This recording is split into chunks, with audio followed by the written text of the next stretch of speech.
नमस्कार दोस्तों, स्वागत है आपका हमारे इस चैनल लखनऊ लर्निंग में। दोस्तों आज हम डिस्कस करने वाले हैं 10 महत्वपूर्ण क्वेश्चन जो कि आपके हर एक यूनिट से 3-3 4-4 क्वेश्चन जो कि मैंने लिया है, जो कि आपके प्रीवियस ईयर एग्जाम में भी पूछे गए हैं। ठीक है, ये है बिजनेस फिनांस के कुछ क्वेश्चन आपको यूनिट वाइज में डिस्कस करके बताता हूँ। अगर आपको हमारा चैनल अच्छा लगता हो दोस्तों और आपको पढ़ाया हुआ चीजें समझ में आती है तो आप कमेंट किया करिए और वीडियो को लाइक किया करिए और चैनल को सब्सक्राइब कर लीजिए ताकि आने वाली सारी अपडेट आपको जल्द से जल्द हमारे चैनल के माध्यम से मिलती रहे। तो एक एक करके सारी चीज डिस्कस करते हैं। पहला जो यूनिट से क्वेश्चन है दोस्तों जो कि इंपॉर्टेंट है, explain the nature scope and significance of business finance. जो बिजनेस फिनांस होता है उसका नेचर, उसका स्कोप और उसकी सिग्निफिकेंस मतलब उसकी इंपॉर्टेंस को यहाँ पे बताना है। व्यवसायों का जो वित्तीय स्वभाव होता है, ठीक है, और दायरा होता है और उसके महत्व को इस क्वेश्चन में समझाना है। ठीक है दोस्तों, लॉन्ग क्वेश्चन है तो एटलीस्ट आप लोग 5 से 6 पेज जरूर लिखिएगा। ठीक है, discuss the primary financial goal of business and the finance manager duty and responsibility. Financial का जो प्राइमरी गोल फाइनेंस का क्या होता है उसके बारे में यहाँ पे आपको व्याख्या करनी है। साथ ही साथ आपको ये भी बताना है कि जो फिनांस मैनेजर उसकी ड्यूटी और रिस्पॉन्सिबिलिटी क्या होती है। बहुत सारी ड्यूटीज होती है फिनांस मैनेजर की, रिस्पॉन्सिबिलिटी होती है फंड को एलोकेट करना, फंड को, जो फंड की प्लानिंग होती है, फंड कहाँ से आएगा, कितना फंड कहाँ पे लगाना है, बहुत सारी रिस्पॉन्सिबिलिटी और ड्यूटीज होती हैं जो परफॉर्म की जाती हैं ये फाइनेंशियल मैनेजर के द्वारा। जो थर्ड क्वेश्चन दोस्तों मैंने लिया है वो लिया है what are the function and types of capital market. ठीक है, कैपिटल मार्केट कितने तरह के होते हैं, कैपिटल मार्केट का फंक्शन क्या होता है उसको यहाँ पे बताना है। और साथ ही साथ आपको ये भी एक्सप्लेन करना है कि उसके सिग्निफिकेंस क्या होते हैं। मतलब जो कैपिटल मार्केट को हिंदी में क्या कहते हैं, पूंजी बाजार। पूंजी बाजार के आपको कार्य भी बताने हैं और प्रकार भी बताने हैं आपको। तो ये 3 क्वेश्चन काफी इंपॉर्टेंट है according to the exam point of view. ठीक है दोस्तों, अगली यूनिट की बात कर लेते हैं हम, जो कि आपकी सेकंड यूनिट है। सेकंड यूनिट से भी मैंने यहाँ पे 3 क्वेश्चन लिए हैं जो कि काफी इंपॉर्टेंट लगा दोस्तों मेरे को, तो वो भी डिस्कस कर लेते हैं। Define capitalisation. कैपिटलाइजेशन क्या होता है? ठीक है, कैपिटलाइजेशन में एक ओवर कैपिटलाइजेशन होता है और अंडर कैपिटलाइजेशन। देखिए आगे लिखा भी है क्वेश्चन में, what are the causes and remedies of for over capitalization and under capitalisation.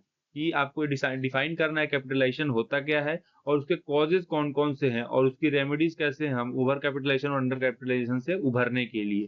ठीक है, अगला क्वेश्चन जो है दोस्तों है explain the concept of capital structure and discuss factor affecting the cost of capital. Capital structure क्या होता है दोस्तों और कॉस्ट ऑफ कैपिटल को अफेक्ट करने वाले कौन कौन से फैक्टर हैं। ठीक है, इसके बारे में इस क्वेश्चन में आपको डिस्कशन करना है, मतलब एक्सप्लेन करके आंसर लिखना है। जो मैं यहाँ पे क्वेश्चन बता रहा हूँ दोस्तों, मैं गारंटी ले रहा हूँ अपने चैनल के माध्यम से कि आपके एग्जाम में एटलीस्ट 3 से 4 क्वेश्चन इसी टाइप के देखने को 110% मिलेंगे ही मिलेंगे। तो कृपया करके आप लोग जो अदर अदर सब्जेक्ट है उनकी भी वीडियो देख के ही अपने एग्जाम में जाइएगा। ठीक है, चलिए आगे हम बात कर लेते हैं नेक्स्ट क्वेश्चन की ओर। What is capital budgeting. Capital budgeting क्या होता है और इसको डिस्क्राइब करना, importance of financial decision making. Capital budgeting होता क्या है और इंपॉर्टेंस बताना है फाइनेंशियल डिसीजन मेकिंग में कैपिटल बजटिंग का। ठीक है, ये 3 क्वेश्चन काफी महत्वपूर्ण थे आपके पूरे यूनिट से।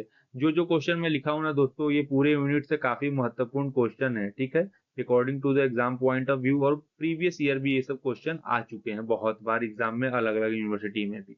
जो थर्ड यूनिट का मोस्ट इंपॉर्टेंट क्वेश्चन है differentiate between owned and borrowed capital. Owned capital और बोरोड कैपिटल में डिफरेंस बताना है। साथ ही साथ आपको क्या बताना है, what are the advantages and disadvantage of trade credit, credit and bank credit. यहाँ पे आप लोग देख रहे होंगे बच्चों की यहाँ पे 2 क्वेश्चन पूछ लिया है सेम क्वेश्चन में। ओन्ड और बोरोड कैपिटल में डिफरेंस बताना है और साथ ही में आपको एडवांटेज और डिसएडवांटेज लिखना है किसके, ट्रेड क्रेडिट और बैंक क्रेडिट के। मतलब कि अगर ट्रेड क्रेडिट या बैंक क्रेडिट, बैंक से जो लोन वगैरह लेते हैं, आप उधार उधार लेते हैं, तो उससे क्या फायदा और उससे क्या हानि है, ये सारी चीजें इस क्वेश्चन में आपको डिस्कशन करना है। नेक्स्ट क्वेश्चन जो है explain the analysis of profitability, activity, liquidity and solvency in the financial statement. यहाँ पे रेशियो की बात हो रही है दोस्तों। तो ये क्वेश्चन जो मैंने बताए आपको ये काफी इंपॉर्टेंट क्वेश्चन है जो कि थर्ड यूनिट से हैं। ठीक है, तो कृपया करके एक बार आप लोग इसे जरूर पढ़ के और समझ के जाइएगा अपना एग्जाम देने के लिए, ताकि आपका जो एग्जाम है वो काफी अच्छा हो पाए। ठीक है, अगला जो फोर्थ यूनिट है उससे भी मैंने यहाँ पे 2 क्वेश्चन लिए हैं। कौन कौन से हैं, what are the determinants of working capital. Working capital के डिटर्मिनेंट्स कौन कौन से होते हैं। ठीक है, मतलब निर्धारक कार्य जो होते हैं वो कौन कौन से होते हैं कार्यशील पूंजी के। Explain the method for estimating working capital requirement. Method जो होते हैं अलग अलग, बहुत सारे मेथड हैं किस चीज के लिए, वर्किंग कैपिटल रिक्वायरमेंट को यहाँ पे एस्टिमेट करने के लिए, मतलब कि फ्यूचर में कितना हमको कैपिटल लग सकता है अपना बिजनेस चलाने के लिए, कोई भी प्रोडक्शन करने के लिए, ऑपरेशन करने के लिए कितनी पूंजी की हमें जरूरत है, उसी को एस्टिमेट करने वाले मेथड्स के बारे में यहाँ पे आपको डिस्कशन करना है और लिख के आना है अपने एग्जाम में अगर आता है। ठीक है। अगला जो क्वेश्चन है, discuss the fixed and variable working capital concept. Fixed capital और वेरिएबल वर्किंग कैपिटल कौन कौन से होते हैं उसके बारे में डिस्कस करना है। साथ ही में आपको ये भी बताना है दोस्तों, what are the different approaches to financial working capital. कौन कौन से अप्रोच है फाइनेंशियल वर्किंग कैपिटल के। तो मैं हिंदी में भी लिखा हूँ और इंग्लिश में भी लिखा हूँ। जो बच्चे हिंदी वाले और इंग्लिश वाले हैं दोनों के लिए ये क्वेश्चन काफी महत्वपूर्ण है। तो कृपया करके आप लोग इसे जरूर पढ़ के जाइएगा अपना एग्जाम देने से पहले। और बचे हुए सब्जेक्ट की भी आपको वीडियोस मिल जाएंगी दोस्तों हमारे चैनल पे, इसलिए आपको कह रहे हैं हमारे चैनल को सब्सक्राइब करिए, वीडियो को लाइक करिए, ताकि आने वाली हर एक अपडेट, छोटी से छोटी, बड़ी से अपडेट, बड़ी अपडेट एग्जाम को लेके आपको हमारे चैनल के माध्यम से मिलती रहे। मिलते हैं अगले वीडियो में, तब तक के लिए जय हिंद।